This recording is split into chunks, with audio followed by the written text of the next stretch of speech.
Hi, everyone. Scott Stevens here.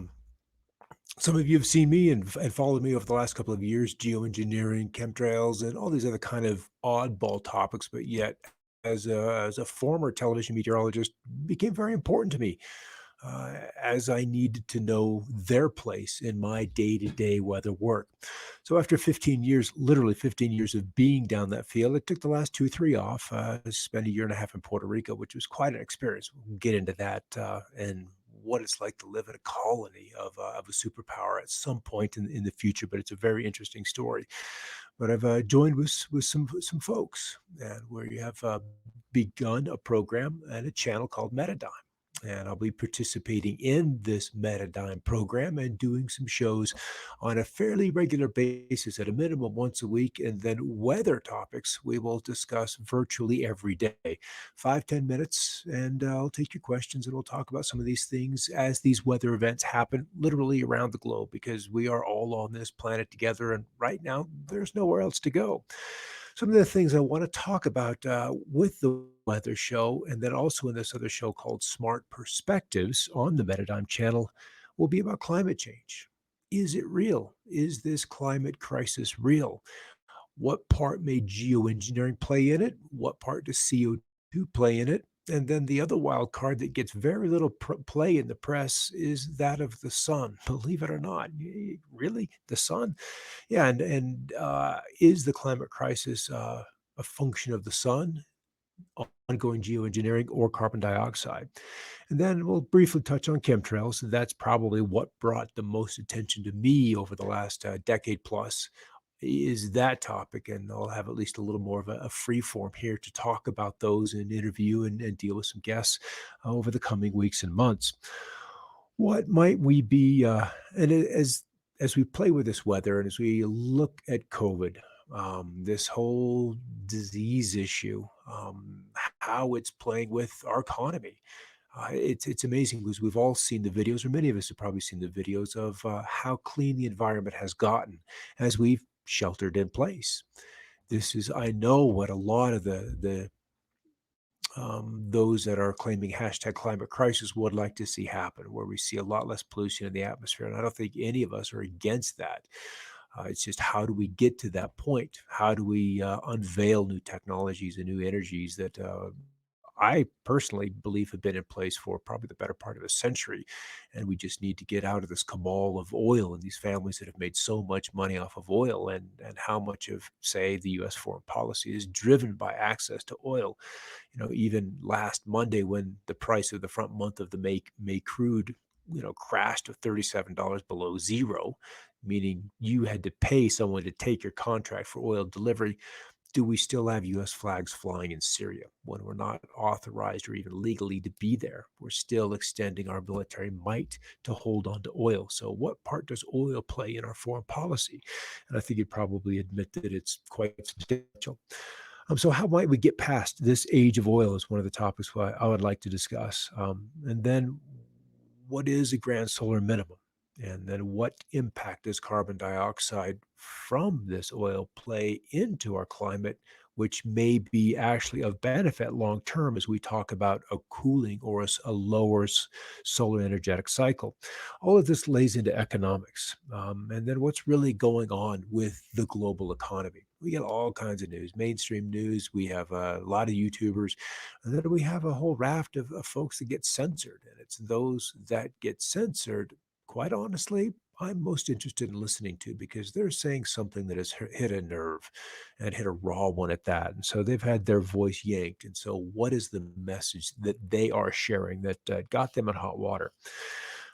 Still in economics, what is a fiat currency? And then what would be the power behind having a fiat currency versus maybe one backed by gold, or maybe even cryptocurrencies? That's something that, if you followed me on Twitter, I've been very interested in for coming up on 5 years now that I've participated in that community. And I tend to see that as one of the tools that we have as individuals, as sovereign individuals, to to stash our resources, and to use as like cash. You can have an exchange of value from person to person, or person to an article, or bartering. It's a different means of bartering that I think in the future becomes very powerful, especially as it becomes more widely understood of what its capabilities are. Again, along the lines of the COVID thing, what about supply chains?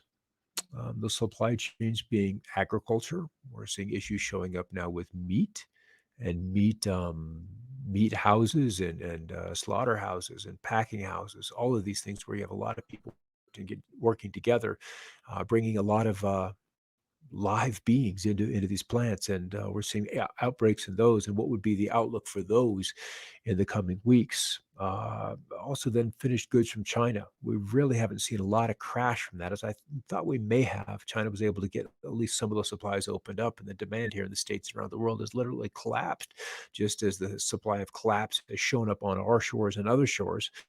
So those efforts, or those goods, have not fallen off maybe as quickly as we thought they might have a month or two ago. Trending topics. What about 5G?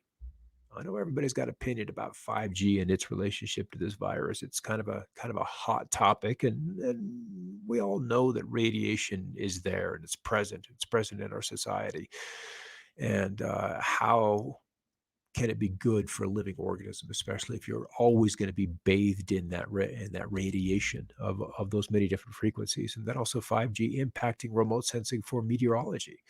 There are a lot of folks in meteorology that were not happy to see these hotspots showing up on their satellite imagery. It obscures data that would typically go into remote sensing from these satellites, so that we can then model the forecast or model the atmosphere and to get more accurate forecasts. So that's something that now we're beginning to see some deployment, as to whether we'll see accuracy going down, or let's just say bad data going into the models, which would then lead to accuracy degradation. Then another topic: how to maintain friendships and family relationships in such a divided society. I think that's going to be one of the biggest hindrances as we move through this election year. Is how can we even broach some of these topics when we are literally so divided, Republican, Democrat, and we've seen this raft of Democrats go over to the right, and then some going migrating the other way.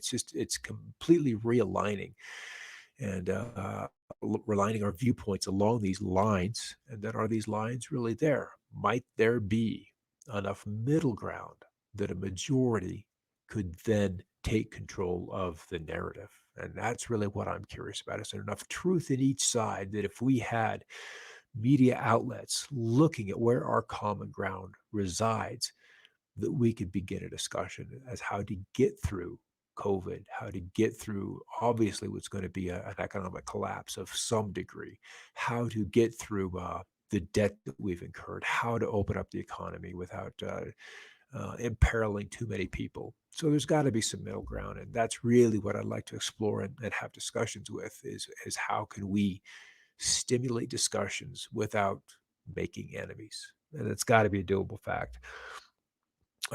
Discussing one of the left side, is socialism an answer?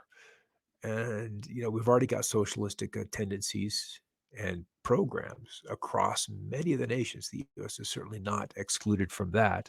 So is going that farther that direction the answer to some of the problems that we have? And maybe yes, maybe no. But I think it's worth having a fair discussion. Then to round it out, and probably the coup d'état is Q, fact or alarp.